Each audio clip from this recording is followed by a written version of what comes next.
So my entry point into thinking about value and the robustness of the claim that value is at the base of existence is due to John Leslie's work.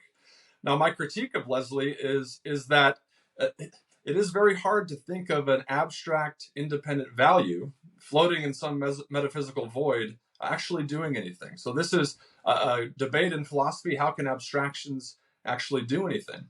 So I think that I wouldn't want to say that value is over and above God in more of a supreme sort of way, but that God's deepest nature is ethically required, to use Leslie's words, is a supreme exemplification of value.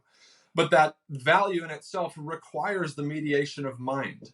And this is where you come to think a bit about not simply one thing as ultimate. So you're assuming when you say, God is lesser than, value is more than, you're assuming that we can adjudicate greater and lesser ultimates, if you want.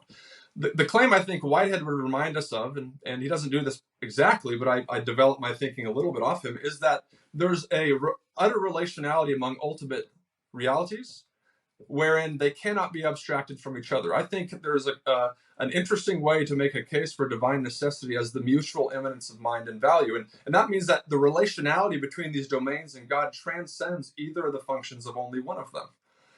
God is, in a deep way, a relational fusion of abstract and concrete states. Abstract value, which is the ethical requirement for God's existence, and concrete mind, which is the only context in which creative value makes sense.